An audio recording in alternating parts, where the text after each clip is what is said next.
காலையில் கொஞ்சம் ஃப்ரெஷ்ஷாக ஸ்டார்ட் பண்ணலாம் அப்படின்னு சொல்லி ஸ்டார்பக்ஸுக்கு காஃபி வாங்க வந்தேங்க. என்றைக்குமே இந்த ஸ்டார்பக்ஸில் என் பேரை கரெக்டாக எழுதுனதே இல்லை. பாலான்னு சொல்லுவேன், ஆனால் அவங்க என்ன எழுதி வச்சுருக்காங்க பாருங்கள், வாலான்னு எழுதி வச்சுருக்காங்க. இது வாலான்னு எழுதுவாங்க, பாகான்னு எழுதுவாங்க, என்னென்னலாம் கற்பனை பண்ண முடியுமோ அது எல்லாத்தையும் எழுதுவாங்க. சரி, என்னடா இவனுங்க எப்போ பாரு தப்பாக எழுதுறானுங்களே அப்படின்னு சொல்லிட்டு ஒரு வாட்டி கேட்டேன், ஏங்க இந்த மாதிரி தப்பாக எழுதுறீங்க, நான் தெளிவாக ஸ்பெல் பண்ணுறேனே அப்படின்னு. அப்போ தான் அவங்க சொன்னாங்க, அது மார்க்கெட்டிங் டாக்டிக்ஸாம். அது எதுக்குன்னா, ஃபர்ஸ்ட் ஆஃப் ஆல் இந்த மாதிரி மார்க்கரில் எழுதுறதே ஒரு பர்சனலைசேஷன் மார்க்கெட்டிங் ஸ்ட்ராட்டஜி.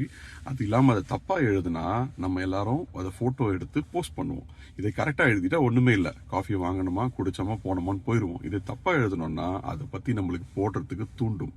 அண்ட் இது மாதிரி நிறைய பேர் ஃபேஸ்புக்லேயும் இன்ஸ்டாகிராம்லேயும் போஸ்ட் போட்டிருக்காங்க.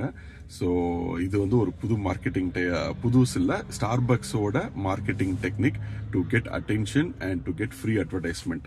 இந்த மாதிரி நிறைய கம்பெனிஸ் நிறைய மார்க்கெட்டிங் டெக்னிக்ஸ் யூஸ் பண்ணுவாங்க. அந்த மாதிரி உங்களுக்கு இன்னும் நிறைய தெரியணும் அப்படின்னா நீங்கள் கமெண்ட்டில் சொல்லுங்கள், நான் உங்களுக்கு இன்னும் நிறைய ஷேர் பண்ணுறேன். தேங்க்யூ.